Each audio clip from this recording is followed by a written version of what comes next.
Catholic, Jewish, and Muslim children take part in a program that promotes understanding among people of different faiths. African American heritage is celebrated at Holy Name Cathedral, and we'll talk to Archbishop Blase Cupich about the beautiful liturgies of Holy Week. Welcome to Catholic Chicago.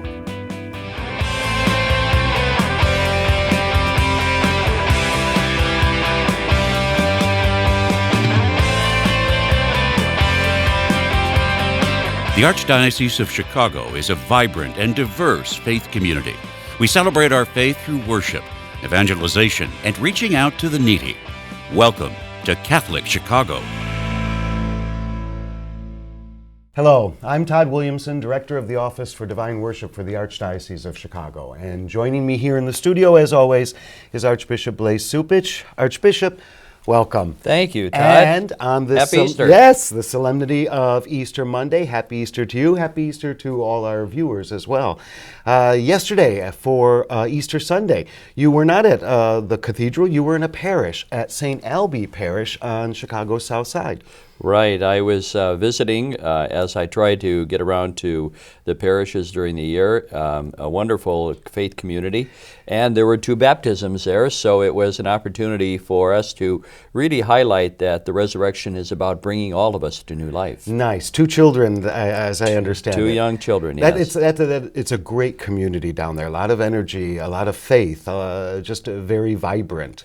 Yes, and there are a group of people that pull together in real heartache and tragedy and challenge, support each other, and Father Larry Duras, who is a pastor, does such a wonderful job of helping people to really understand how the gospel can change their lives. Well, you made mention of that in your homily. You kind of focused on that in some ways. Well, I mentioned that, in fact, the piece that I just finished for the Catholic New World that will come out this next week indicates that if we're really closely attentive to the gospel text that we have for Easter, there really isn't any mention or description of Jesus actually rising from the tomb.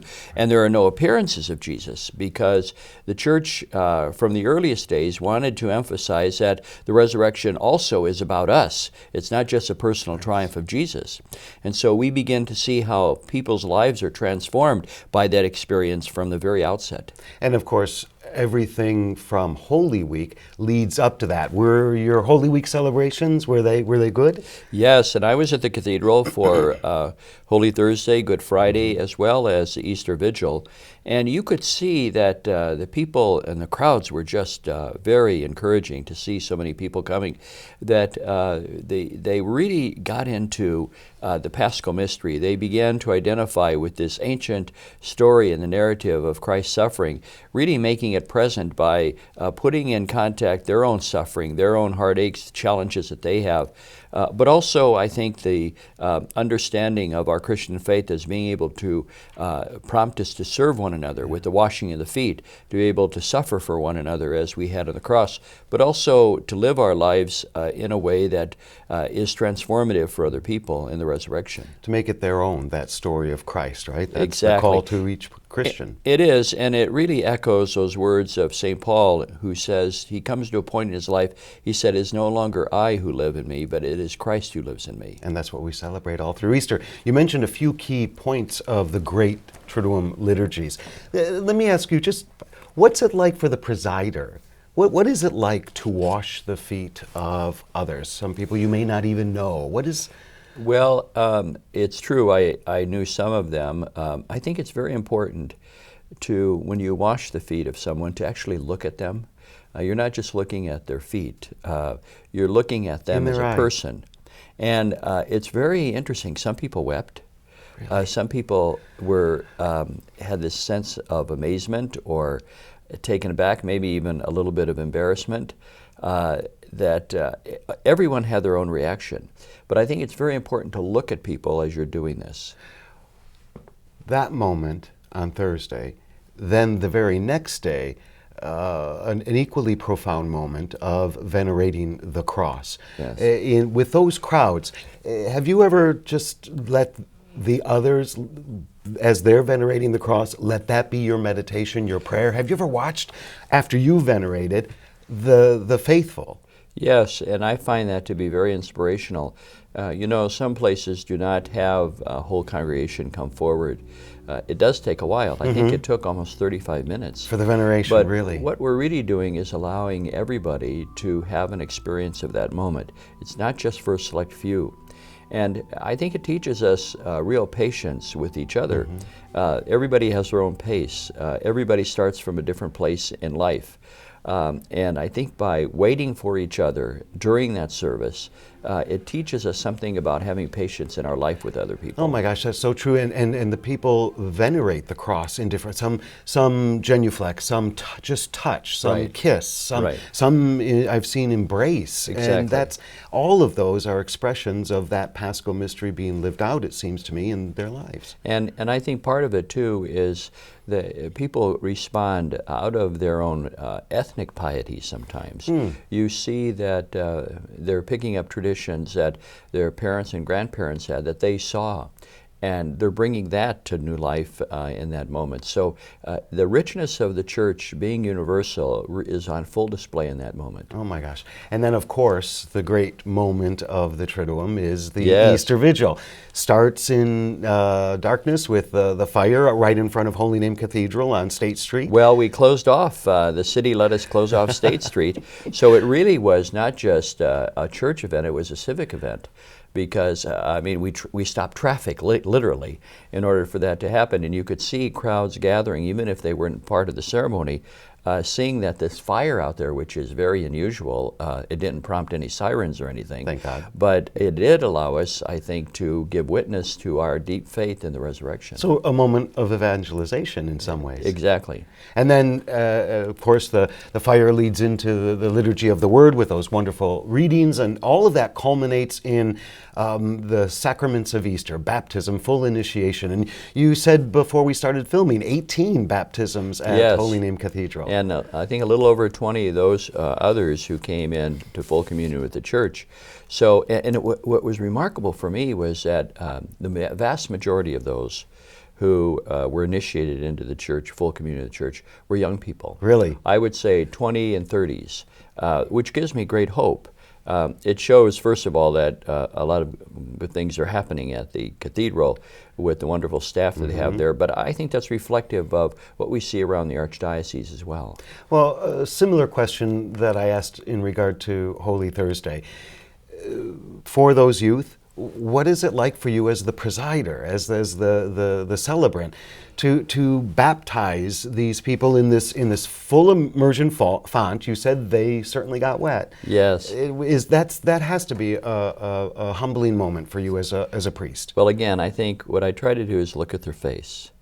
To see what's happening, aside from the fact that the water is not exactly warm. It's not cold, but it does, I would say, refresh them.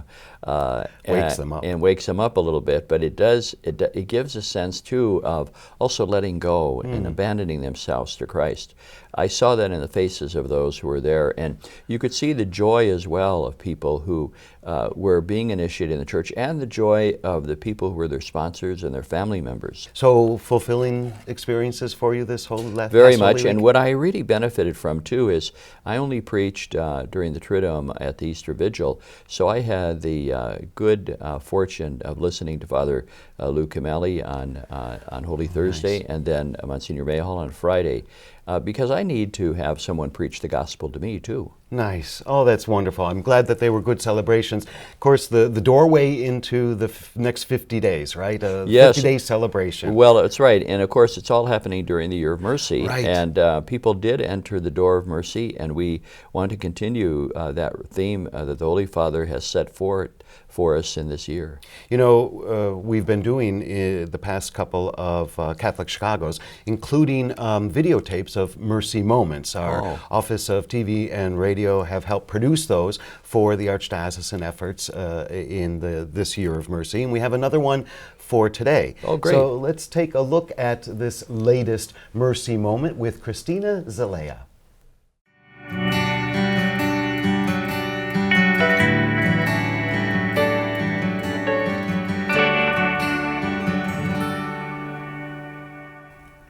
I was raised in Catholic faith in a very small town where we used to go to church every Sunday, catechism, very, very involved in church. Last year I had an accident and we were four people in the car. Thank God the other 3 people were fine. One of those was my sister Jenny. I ended up with 9 broken ribs. And God knew that my sister had to be fine because she has been my angel. She is the one who takes care of me from that moment until I was very recuperated. So the accident, I was out of breath. I felt that I was dying. I remember saying, God, I have 2 choices, die or live. And I chose to live, if that is your will. And I think that moment really strengthened my faith because I felt God's mercy in my life. Only 3 months after the accident, we had already paid our tickets to visit Holy Land. And I went to my doctor and I told my doctor, I know I paid a lot of money, but if you tell me that I cannot travel, I will not do that. And the doctor's answer was, Christina, this is God's gift. Go ahead, you'll be fine. I had a really, really bad pain when I traveled. And the day I got there, I was like, oh my God, why did I do this? And then I'm like, well, this is a gift from you. I'm here, it's your will, I'm just gonna enjoy it. And it was a wonderful, wonderful trip. So now I know that my time is not God's time. I had plans before the accident, and God certainly changed everything. So my faith is that I want to live every day of my life accepting God's will, because He's our Father. He loves us, and He does not want anything bad for us.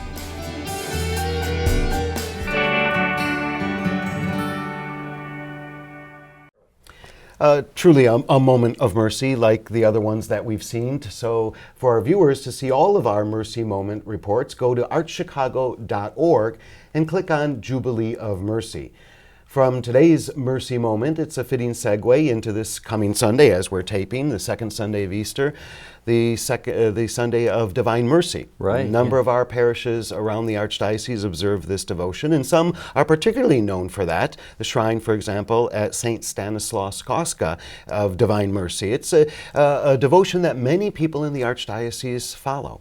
That's right, and it really is an important feast that St. John Paul II established, given his familiarity with Mother Faustina, where we had an understanding of the Church's mission and proclamation of the gospel as mercy in a much fuller way, and something that Pope Francis has picked up on. I think there really is that wonderful continuity between the two popes, something as well that Pope Benedict XVI emphasized.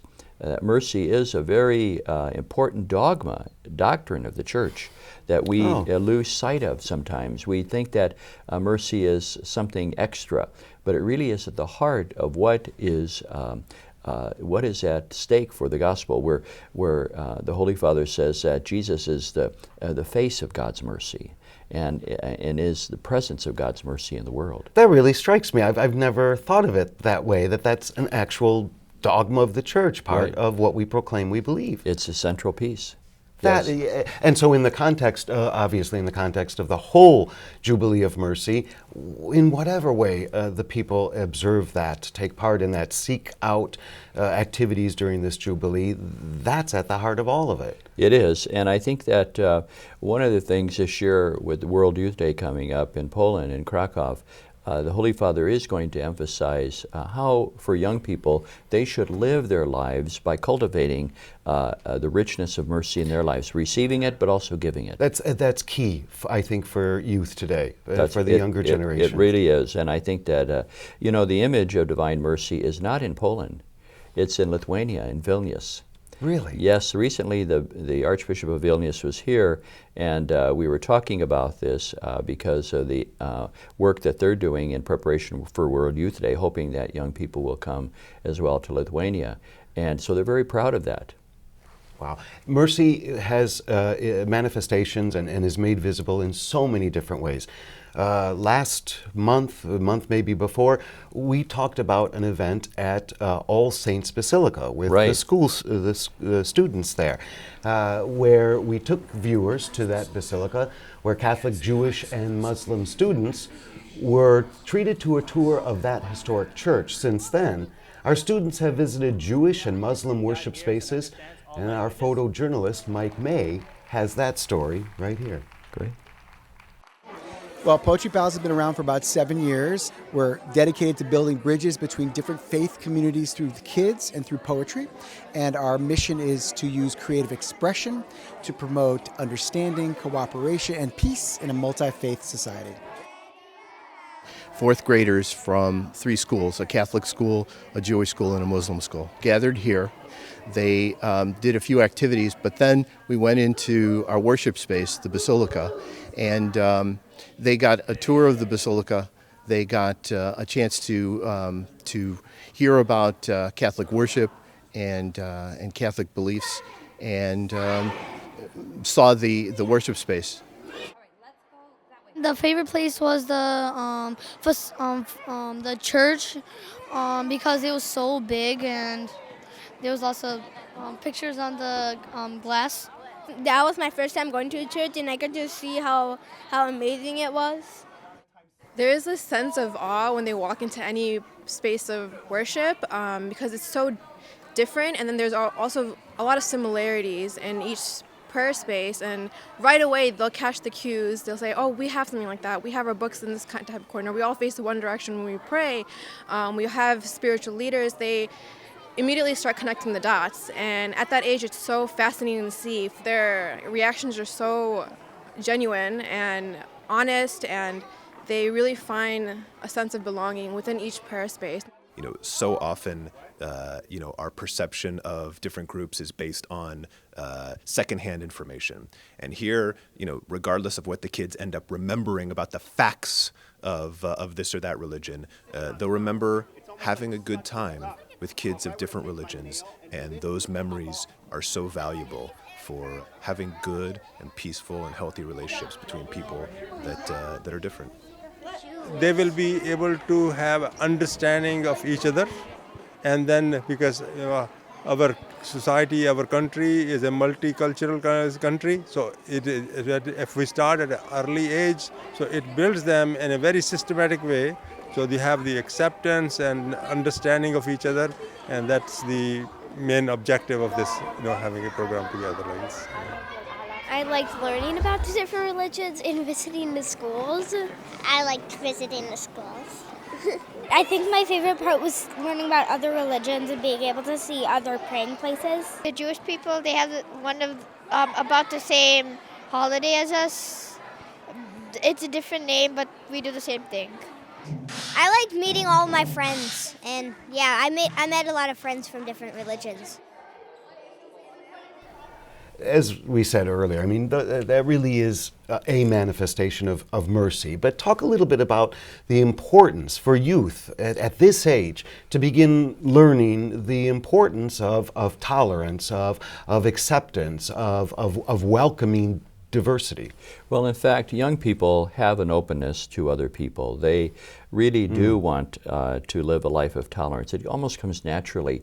But we also know that bigotry, prejudice, these are learned.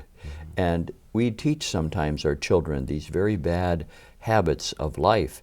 What we need to do is to cultivate the natural goodness in children about openness to others, about wanting to accept others, about not having hearts of stone where you close people off.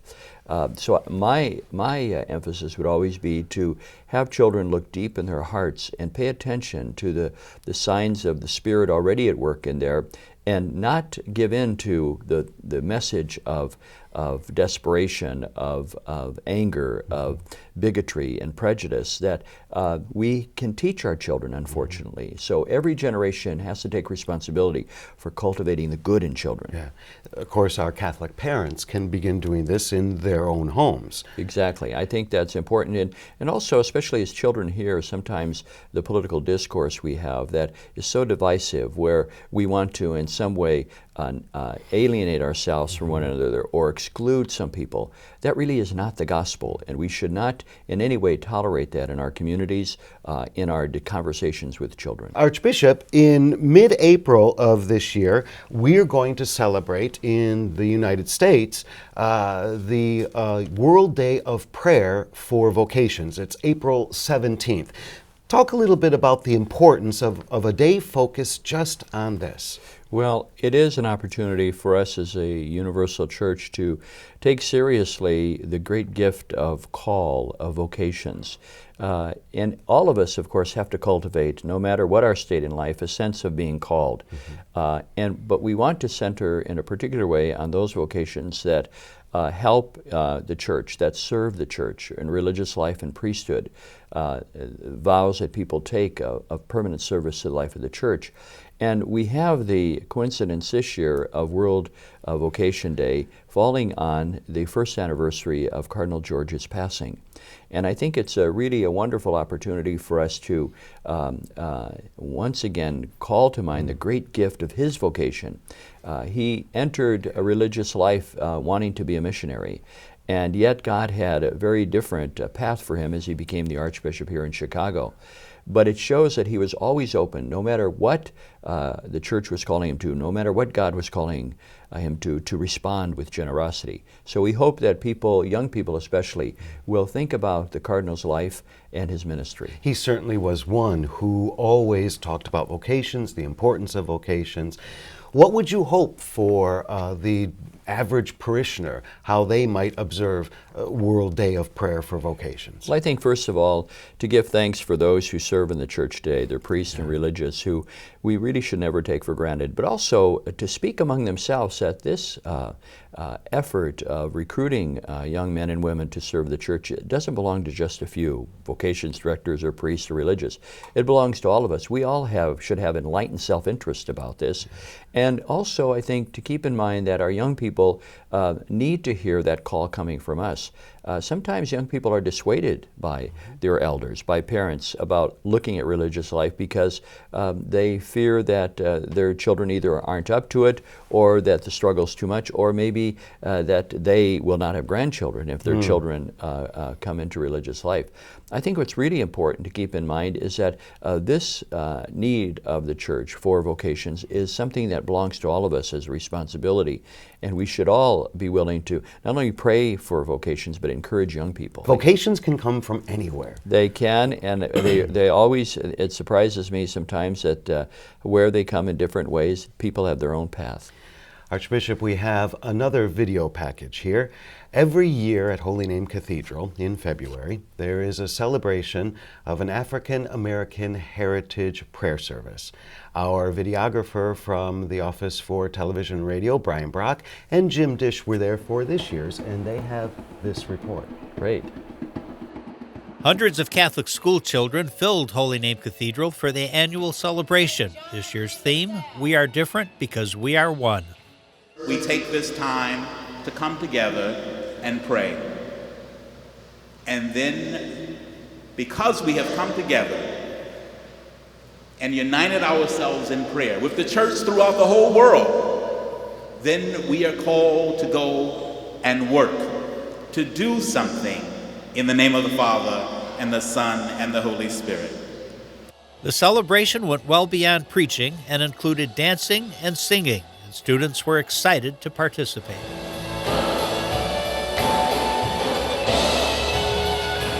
We here at the Holy Name Cathedral for the African American, it is a great honor because we're up here singing where other kids don't get to do that, like the kids in Sudan. They don't get to do that stuff, so I'm very privileged.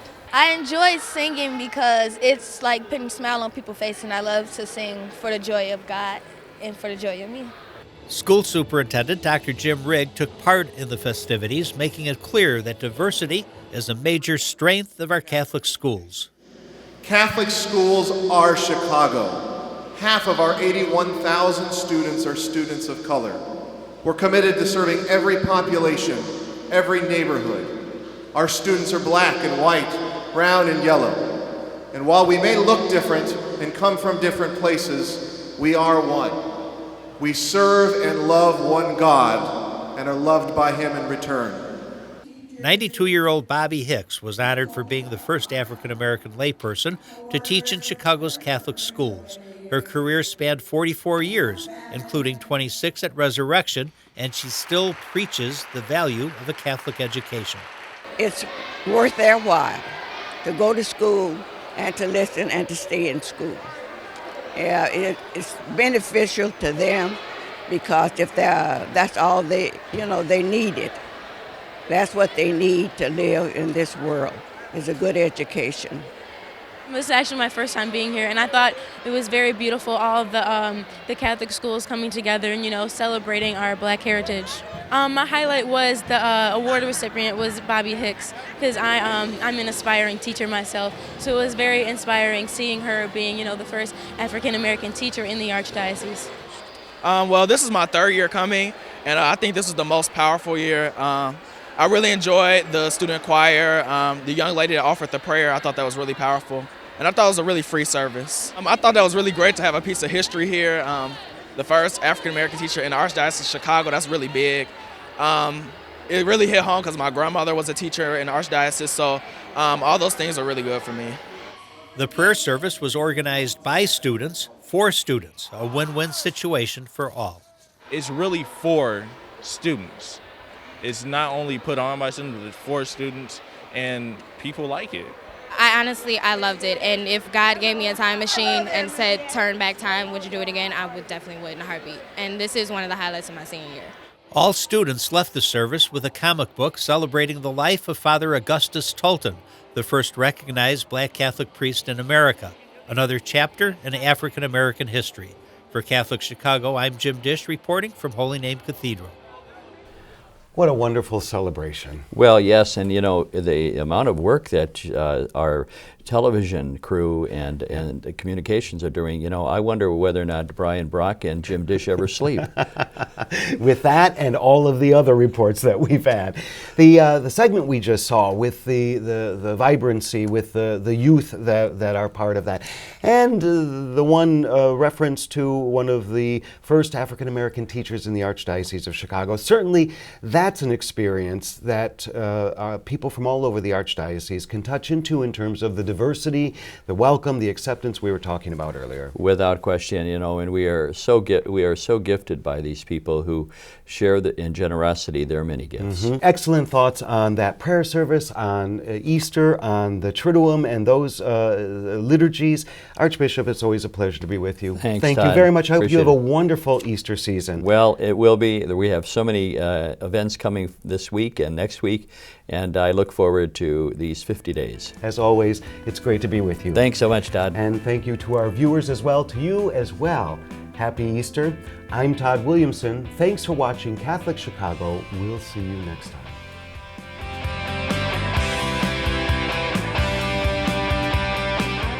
We invite you to watch segments of Catholic Chicago and hundreds of additional Catholic videos at youtube.com/Catholic Chicago. Like us on Facebook. Follow us on Twitter.